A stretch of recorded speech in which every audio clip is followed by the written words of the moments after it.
Good morning.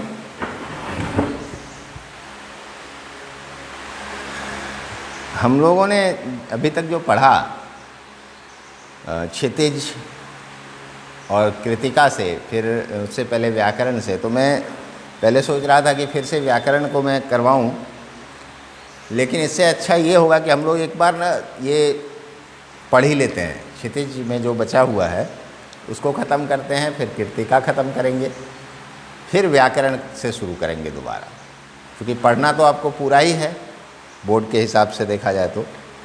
बीच में जो परीक्षाएं आएंगी उसमें फिर हम लोग बांट लेंगे कि यहाँ से करना है, तब तक हम लोग रिवीजन में रहेंगे तो दिक्कत नहीं आएगी। तो एक बार इसको हम लोग पहले ख़त्म कर लेते हैं ताकि दोबारा में आप और बेहतर समझ पाइएगा। तो क्षितिज के पद्य भाग में बचा हुआ है ऋतुराज। ऋतुराज की रचना है कन्यादान। तो इसको हम लोग करते हैं अभी, फिर देखेंगे आगे जो गद्य खंड से बचा हुआ है उसको भी कर लेंगे।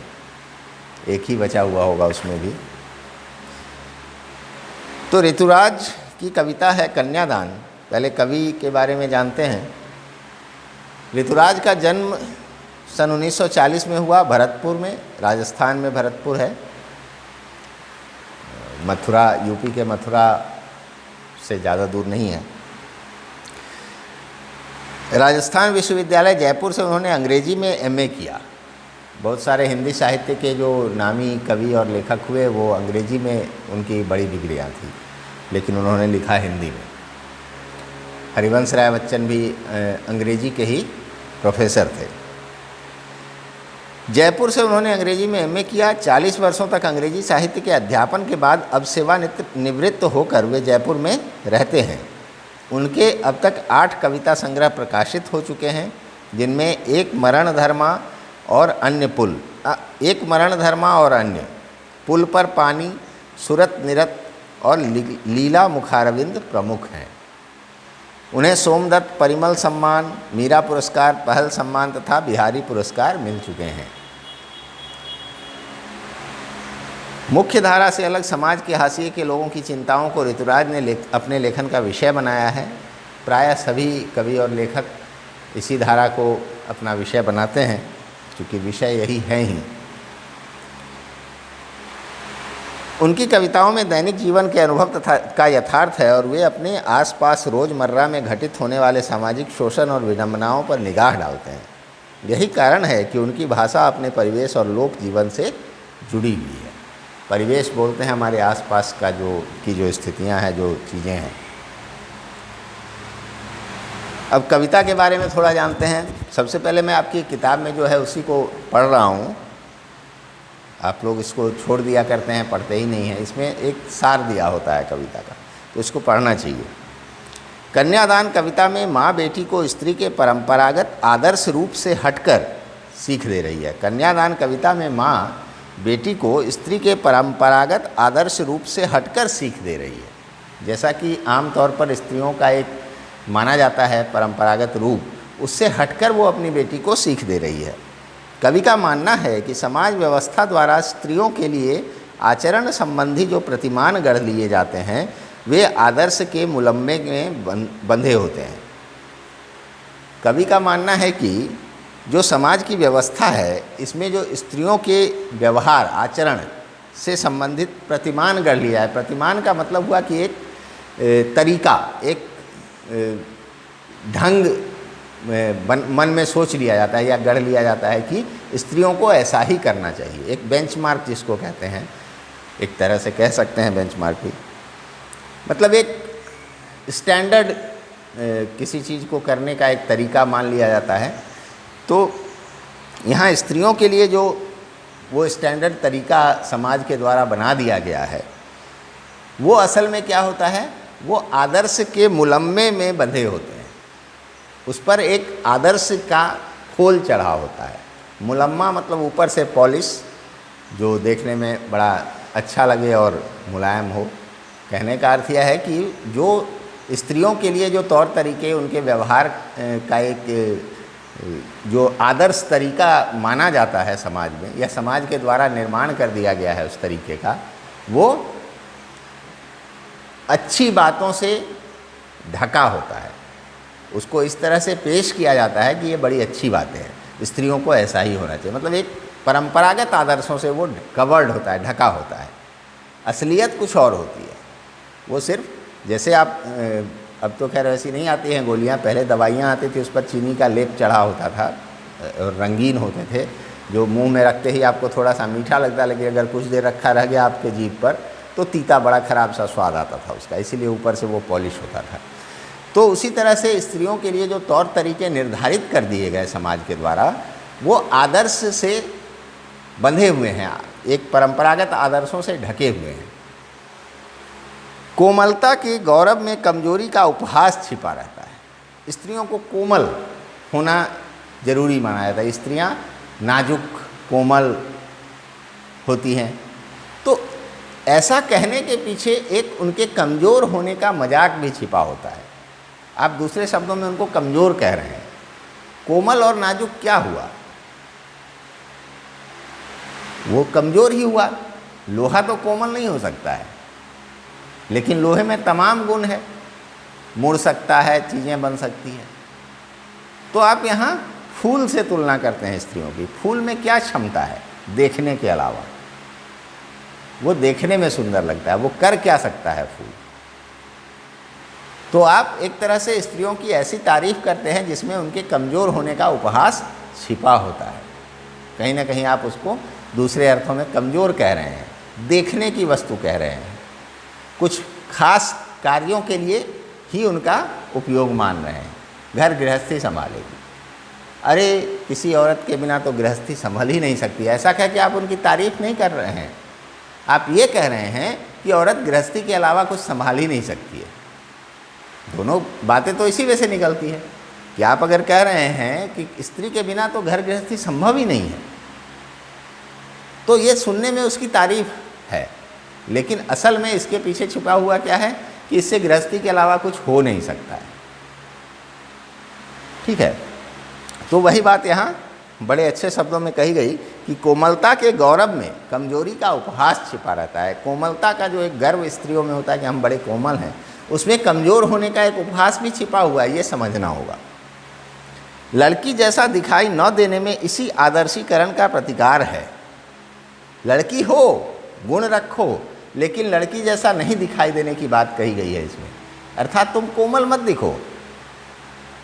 समाज के नज़रों में तुम अगर कोमल होगी तो फिर तो ये वही बात हो गई, तुम्हारी कमजोरी है। तो इसका प्रतिकार करने की बात कही गई है कि तुम मत दिखो कोमल, इसका विरोध करो, हम कोमल नहीं हैं, हम कुछ भी कर सकते हैं। बेटी माँ के सबसे निकट और उसके सुख दुख की साथी होती है, इसी कारण उसे अंतिम पूंजी कहा गया है। माँ के लिए बेटी ही सबसे निकट होती है, तो उसे अंतिम पूंजी कहा गया कि मेरी अंतिम पूंजी है जो आपको मैं सौंप रही हूँ, जो आपके यहाँ आप जा रही है। कविता में कोरी भावुकता नहीं बल्कि माँ के संचित अनुभवों की पीड़ा की प्रामाणिक अभिव्यक्ति है। कविता में सिर्फ भावुकता नहीं है, भावना बस माँ नहीं कह रही है, बल्कि उसने अपने जीवन में जो अनुभव किए हैं, उसको जो अनुभव हुआ है, उस पीड़ा को वो व्यक्त कर रही है कि तुम ऐसा मत करना, तुम्हारे साथ ऐसा नहीं हो। ठीक है, वो उसने विरोध नहीं किया अपने जीवन में, लेकिन अपनी बेटी को सिखा रही है कि तुम ऐसा मत करना। मेरी तो जो जीवन यात्रा है वो काफ़ी हद तक बीत गई, लेकिन तुम्हारे साथ ऐसा नहीं बीते, इसलिए वो ऐसा सिखा रही है। इस छोटी सी कविता में स्त्री जीवन के प्रति ऋतुराज जी की गहरी संवेदनशीलता अभिव्यक्त हुई है। कविता बड़ी छोटी सी है, लेकिन ऋतुराज जी की जो संवेदनशीलता है, जो सेंसिटिविटी है स्त्रियों के प्रति, वो कितनी गहरी है ये समझ में आता है कि वो किस गहराई तक स्त्रियों के बारे में सोच रहे हैं। आइए अब कविता को पढ़ें। कितना प्रामाणिक था उसका दुख, लड़की को दान में देते वक्त जैसे वही उसकी अंतिम पूंजी। लड़की की माँ जब लड़की को दान में दे रही है, दान कन्यादान होता है विवाह के समय, एक तरीका, एक विधि है। एक रिचुअल है, तो इसमें जिसको कन्यादान कहा जाता है, अर्थात वो अपनी बेटी को सुपुर्द कर रही है, दूसरे को दान में दे रही है, बेच नहीं रही है या उपहार में नहीं दे रही है, वो दान में दे रही है। ये अब मेरा घर रोशन कर रही थी, अब आपका करेगी। ये हमारे लिए अच्छी थी, अब आपके लिए अच्छी होगी। ये एक दान हुआ। मतलब ये एहसान करता है। अगर कोई अपनी बेटी किसी को देता है तो ये एहसान होता है, ये कोई व्यापार नहीं है, कोई विनिमय नहीं है। तो इसलिए इसको कन्यादान कहा जाता है, कन्यार्पण नहीं कहा जाता है, या और कोई ऐसा शब्द इसके लिए नहीं चुना गया। कितना प्रामाणिक था उसका दुख लड़की को दान में देते वक्त, जैसे वही उसकी अंतिम पूंजी हो। लड़की अभी सयानी नहीं थी, अभी इतनी भोली सरल थी कि उसे सुख का आभास तो होता था, लेकिन दुख बाँचना नहीं आता था। मैं एक बार पढ़ देता हूँ पूरा, फिर समझते हैं।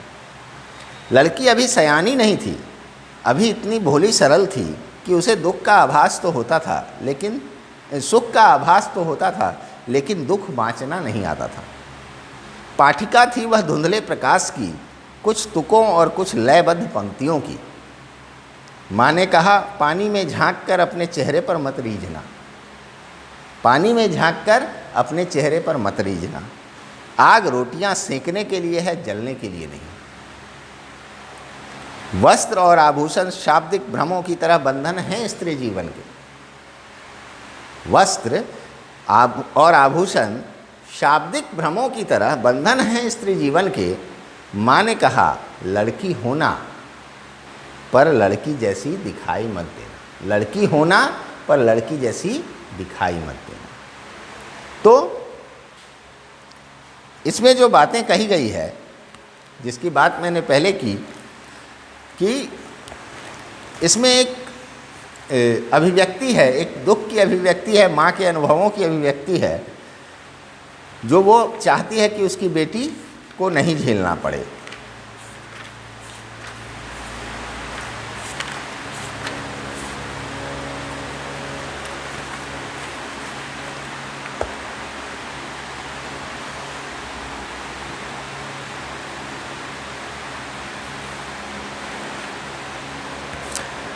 तो पहला जो है इसमें पैरा, कितना प्रामाणिक था उसका दुख लड़की को दान में देते वक्त, जैसे वही उसकी अंतिम पूंजी हो। प्रामाणिक का मतलब ये सही था, कितना सत्य उसका दुख था, कितना उचित उसका दुख था।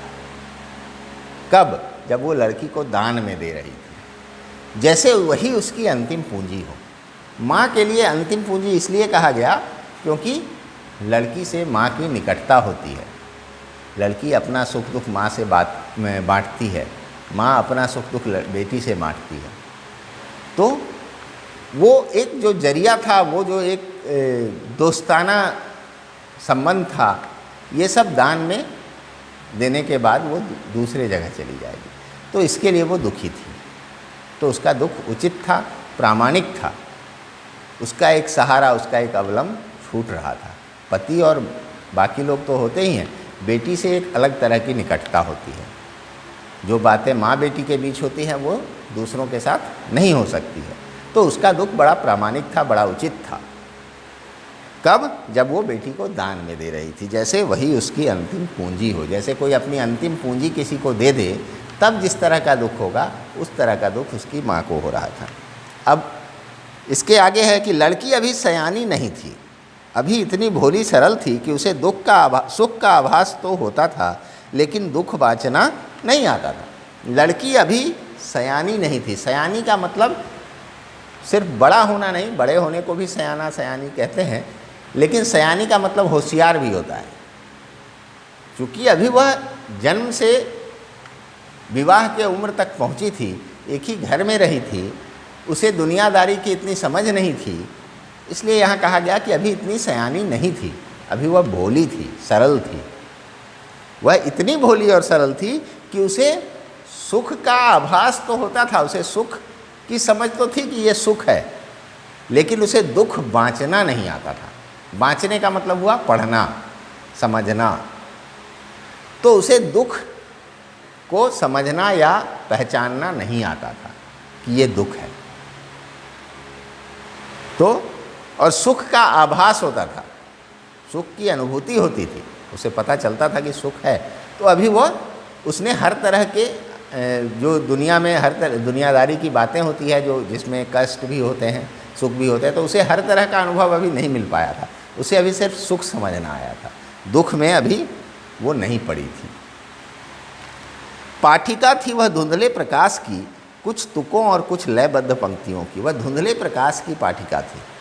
धुंधले प्रकाश में जैसे आप कुछ तुकबंदियाँ पढ़ लेते हैं, कुछ लयबद्ध पंक्तियाँ आसानी से बोल लेते हैं, लेकिन अगर आप बहुत पढ़ेंगे तो आप क्लिष्ट शब्दों को भी पढ़ लेंगे, जो तुकांत नहीं है उनको भी ढंग से पढ़ लेंगे, समझ लेंगे।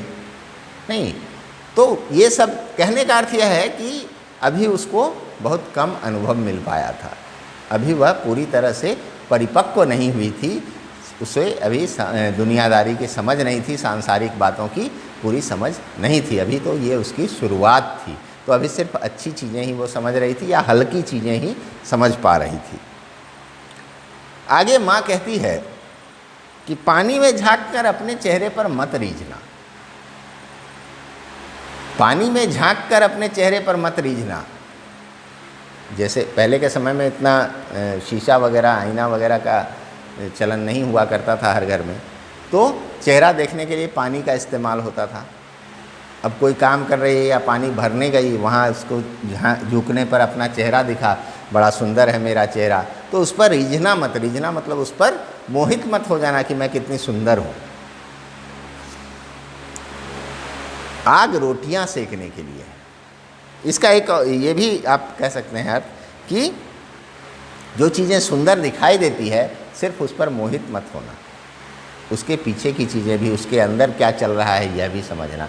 जैसे आपका चेहरा बहुत सुंदर लग रहा है, लेकिन आप जो कष्ट को झेल रहे हैं उसको भी समझना जरूरी है। तो चेहरे पर रीझ कर मुग्ध, आत्ममुग्ध मत हो जाना, अपने आप पर खुश मत हो जाना कि अरे मेरे जैसा तो कोई नहीं, तो ये मत करना। आगे वो समझाती है कि आग रोटियां सेकने के लिए है, जलने के लिए नहीं। अब आग रोटियां सेकने के लिए है, जलने के लिए नहीं, अर्थात आग का एक सकारात्मक प्रयोग होना चाहिए, किसी भी चीज़ का, सिर्फ आग का ही नहीं, चीज़ों का सकारात्मक प्रयोग होना चाहिए, नकारात्मक नहीं। सकारात्मक प्रयोग क्या हुआ कि आग से आप भोजन बनाते हैं, खाते हैं, रोशनी प्राप्त करते हैं, वो ठीक है, लेकिन वही आग अगर आप जलने के लिए प्रयोग करने लगें तो आपको वो समाप्त कर देगा, आपको मिटा देगा, आपको जला के ख़त्म कर देगा। तो कहने का अर्थ कि जो भी चीज़ें हैं संसार में, जैसे सौंदर्य भी है, तो उसका सकारात्मक उपयोग होना चाहिए, उसका आपको घमंड ना हो जाए, आप आत्ममुग्ध ना हो जाएं कि मेरे जैसा कोई नहीं। और थोड़ा सा दहेज प्रथा पर भी चोट आप इसको मान सकते हैं कि आग का काम खाना बनाना है, जल जाना नहीं। दुखी होकर कष्ट से भागने के लिए आप लड़कियां जल के मर जाती हैं, ये नहीं करना है। तो कई बातें इस एक पंक्ति में समझाई गई कि आप चीज़ों का सकारात्मक प्रयोग कीजिए, नकारात्मक नहीं, उसका गलत प्रयोग मत कीजिए। आग रोटी सेकने के लिए, आग का सकारात्मक प्रयोग खाना बनाने के लिए है, ना कि जलने और जलाने के लिए। ठीक है। वस्त्र और आभूषण शाब्दिक भ्रमों की तरह बंधन है स्त्री जीवन के। जो कपड़े और गहने हैं, वस्त्र और आभूषण, वो क्या हैं? वो आपके सौंदर्य को बढ़ाते हैं, आप सुंदर लगते हैं, लेकिन आप उसी में उलझ जाते हैं।